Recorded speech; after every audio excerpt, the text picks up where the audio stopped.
the Low Rider S.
Alright, what's up, Riveter Nation? It's Softail Low Rider coming at you. I'm just going to do a real quick first impressions and walk around of the 2020 Low Rider S. So it is a Softail line Low Rider S. It's sporting a Milwaukee 8 engine, the 114, not the 107. It has a little sock on right now because, so you can't really see it. It has a sock on because I literally purchased this bike an hour ago. And I'm coming up from, my first bike was a Street 500, my second bike was an Iron 1200, and now we have upgraded to the Harley Davidson Softail Low Rider S because they do not have the Dyna Low Rider S anymore.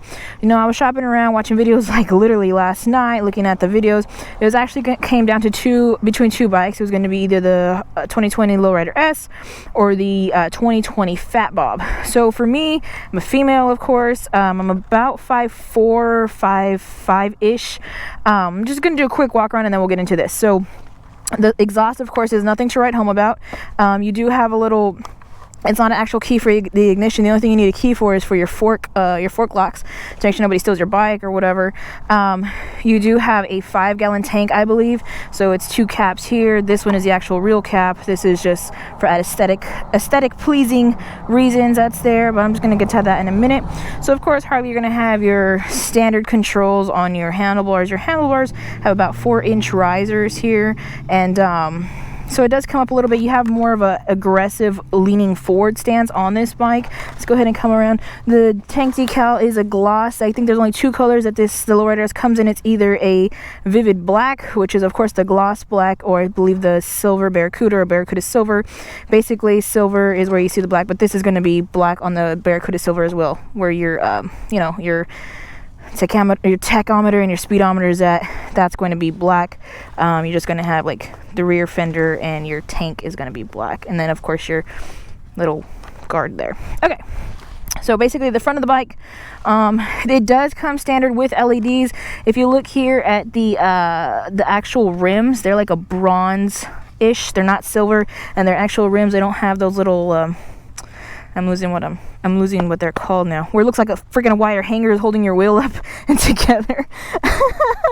That's what I'm gonna call it for now. You do have about forward mid control, so there's not straight beneath you like a mid, but it's not all the way pushed forward, so it's forward, it's about in the middle. Like I said, it's a Milwaukee 8 114, not the 107. The back of the bike, probably whenever I was looking at pictures of this bike, it was literally because the Street Bob had a more aggressive look. The Street Bob was cut kind of right here. It didn't have this big old bulky light, but nighttime riding that's going to come in handy because you have literally the brake light, and it's huge. You cannot miss it. Of course, you have bulbs here. You want to switch those out for LEDs, or at least I am going to. So getting back to on the bike, of course, you're going to get on your bike, just flip your leg over, come up here, and then bring in your kickstand. Like I said, you don't need the key to turn it on.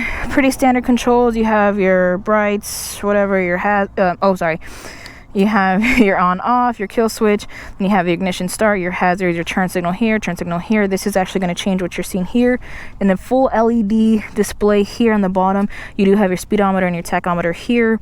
So it's pretty great. I'm coming from the Iron 1200, so usually it was just a speedometer with a little bitty box of, you know, a little LED light, not LED, I'm not even sure, it was LCD. It was an LCD screen, not LED screen. So it was straight up here for me to see. As far as I can tell when I'm riding, because I am smaller, I'm kind of hunched over, so I kind of have to drop my head to actually see my speed as well as my tachometer, if that's what you utilize. I have to utilize my tachometer for now because the exhaust, you guys know, stock exhaust on a Harley sucks. It sucks so bad. So usually whenever I'm riding, you know, whenever I had my other bikes that had great sounding exhaust, especially my Iron 1200 Freedom, my previous bike, I had some slip-ons on her. So, you know, whenever your bike starts yelling at you, you want to go ahead and shift up to a gear. Whenever she's like dum dum dum dum, starts trying to buck you off, you want to shift down a gear. The bikes do not like going slow. So whenever they're supposed to be going fast, let me go ahead and turn this on for you so you get a quick sound or feel for how she sounds like a freaking sewing machine. Can you hear that? Can you hear that? There's nothing to write home about. I cannot stand Harley stock exhaust. Yeah, it's nothing to write home about at all. So I'm going to go ahead and cut that sewing machine off. Now, one of my bigger problems, as well as the exhaust sounding like a sewing machine, is actually these mirrors. On the Street 500, I had a problem. I had to find mirrors to kind of relocate underneath the handlebars. With my Iron, I did the same. But however, with the Iron, it was actually better up top. It just looked like some, like, spry little things coming off of your handlebars, which aesthetically wasn't pleasing. So I did drop those on the underside before I traded it in. However, I did not have that much visibility. With these, they are shoulder armed, so I do have extenders I'm going to probably use to drop these underneath my handlebars and just make sure that I'm going to have the clearance on the tank, because this is a gloss tank. Any kind of tank, you don't want to be rubbing on it. So as far as, you know, my first impressions and walk around of the 2020 Softail Low Rider S, she's a freaking beast to look at. I personally love the blacked out look. That's just me. I'm very, very biased towards a blacked out bike, and everything is blacked out. The only real thing of chrome is really where your engine is, and of course your hardware on the engine. I'm used to, on my Iron 1200, everything was completely black, but of course I know I'm gonna have to get some slip-ons, or at least an exhaust system. I'm not gonna get a full system, probably slip-ons, because I know that there's quality ones out there that can make your bike sound like a true Harley. As far as the details, they didn't really skimp. You can see here, it's like Harley Davidson. The one thing that I was going to get the fat bob for was literally on the rims of the tires, it spelled out Harley. It was just sick looking bike. As far as the bike goes, I'm sorry I got the sock on. Let me see if I can kind of take this bad boy off. Take my gloves off. It does come with a single seat, so if you're looking to have a passenger, you are going to have to install pegs, as well as it does have a, you know, the option for passenger seat. It's really simple to change out of a seat on a bike. I was like, I hear the call of my people, but it's just that truck right there. Let me see if I can get the sock on now that my engine's kind of cooled off a little bit. Here we go. Whoo, look at that. Sexy. So it is the 114, the Milwaukee 8114. It's not the 107. I'm just going to keep on. You know, they tell you that they put this on mainly because they don't want moisture getting into your air intake. And it is kind of, it's been a kind of on and off wet day. So I'm going to, you know, be mindful of that and actually pay attention, you know. Pay attention, kids. This is weird. I saw the salesman having an issue with it, but now I know why he was having an issue with it. It's strange. Okay, is that gonna stay on? Yeah, that's gonna. Okay, but let me tell you about this bike. Riding this bike, whoo, man, it's amazing. The biggest thing coming from the Iron 1200, I had many apes, so they came a little bit more towards me. I was able to sit back a little bit. Like I said, you are leaned in more in an aggressive riding stance. However, the bike itself, man, the tank is a 5-gallon tank. That's freaking amazing to think about and to look at. You do have a little slight step up on the seat here. I can show you here. So whenever your bike takes off, it kind of has you settled, so you're not completely like pulling your arms off, you know. There is a fairing on the bike, so that, you know, takes off some of the wind coming at you, but it doesn't take it all. So if you want, you can do like a Memphis shades or put a little windscreen, something on it. the thing I want to say is when you are riding, since you're here and you have those kind of forward, kind of mid controls, it's more mid. It's just, I'm used to this being a mid here, right about there. So it's kind of forward, kind of mid. It's pretty comfortable as far as the stance on my feet. When I am riding, I am hunched over, but then again, you have to keep in mind that I am a female, so I am on the smaller side. You males, you may want to, you know, bring up the controls all the way up forward, and you want to get floorboards, or, you know, I probably want to get a little bit bigger risers, so the bars are actually more angled towards me, and I'm able to sit back a little bit more, just so I can see my speedometer, my tachometer, and that's pretty much it. So if this video kind of helped you, this is just, you know, my personal opinion coming from the Iron 1200 to the Softail 2020 Low Rider S. Absolutely sexy machine. Riding it, I know I'm going to go on the highway. I know I'm going to be able to not only ride comfortably on the highway, but to actually pass people up comfortably. I literally have not even utilized sixth gear. It's a sixth gear oil-cooled machine or engine, and it rides flawlessly. The bike wants to stand up straight. Taking corners is not a huge deal. It's really good. It's really seamless. And myself, I am a beginner rider still. That's what I consider myself to be. I started officially riding February 2020 because of the COVID pandemic. I was never really able to get into the saddle until about July or July, probably June into July. And ever since then, I went through the Street 500, leveled up to the Iron 1200, and now we have the Softail Low Rider S. She is sexy. She is gorgeous.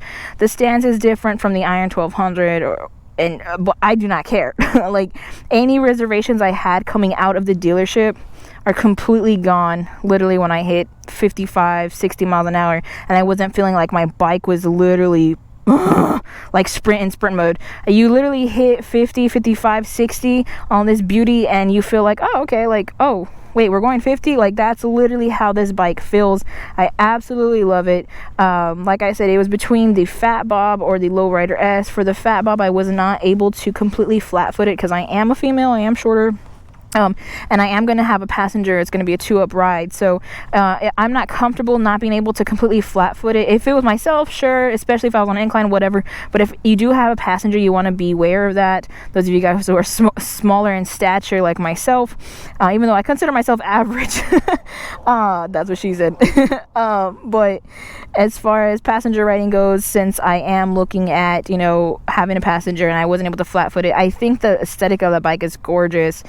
However, for me, what I am going to do as far as riding, this is the ideal bike. However, that Fat Bob, man, that thing was nimble AF, I'm telling you. However, I'm completely happy with this purchase. It's just a freaking amazing bike. Let me get a picture real quick, because this bike is gorgeous. Just gorgeous, baby. Okay. Alright guys, so this has been a real quick walkthrough of the Softail Low Rider S 2020. They made one in 2017, and then they made one in 2020, I believe. And this bike, if you are, you know, it's the end of the year, if you're shopping around, whenever, you know, because obviously if you clicked on this video, you're looking for this video, or you're just a regular current subscriber. Thank you. I'm thankful for both of you. It is a 5-gallon tank. I'm coming from a Sportster, which is barely like 2.5, I believe, is what I was barely pushing. So gas stops are not going to be as frequent. I am going to ride out into the sunset with this gorgeous bike. Like I said, my biggest complaint is these freaking mirrors. You can't really see anything with these mirrors, but it's easy to relocate. Your lights are on a ball joint. You can kind of, you know, angle them however you want to, just relocate it. You just want to make sure you're whenever you drop them underneath the handlebars, that they are not rubbing on your tank. It is a very low profile tank in my opinion, because you can see the paint here. It's just, you know, low profile, kind of like it's the bronze that's on the same as the wheelbase. It's very low profile at Harley. It does not sound Harley, but as far as like the little simple details here and here, like it's absolutely gorgeous. The ride is absolutely gorgeous. I cannot say enough about this beautiful bike. Freedom Park, we always come here because this park has every single branch of the military flag represented. The flag is always tattered. I complain about it every single time. But from here, I'm probably going to ride out to the San Jacinto Monument or the Battleship. So if you're local and if you're a local subscriber, hit up those places, learn something about some Texas history. And if you are, you know, my name, like I said, is Halo the Riveter. Normally I try to do new rider content from a new rider perspective. I am branching out because obviously I don't think this is really a new rider bike. You can start on anything, but I think I would prefer, especially if you're female, to your girl, to level up slowly. Even though the guys at the dealership's like, man, you take them big steps. 500, you went from Street 500 to Iron 1200 to now the Low Rider S. You don't skimp the small steps. I said, nope, I don't. So, like I said, I skipped doing the Iron 883. I skipped over the Softails, the Softail Standard. And now we're here. And there's really no other place going up from here other than an old geezer bike. Big old bagger, you know. I may put bags on here, I may not, just depends, you know. You gotta let the bike talk to you. I haven't named the bike. She hasn't, or she or he, whatever their gender they're gonna choose. I'm not mocking. Hasn't really spoken to me yet, so we're just gonna keep it, you know, keep it steady and just learn with each other as we go. Like I said, my name is Halo Riveter. Normally I try to do new rider content from a new rider perspective. If not, I do patriotic content. Freedom Friday, hit us up. We have a great segment going on. At least some subscribers like it. But for you freedom loving Americans, thank you so much. My subscribers, my loyal watchers, thank you so much for all you do. Thanks for watching. I cannot wait to see where this bike takes us as far as the channel goes. I hope to see you guys on the next one. Peace.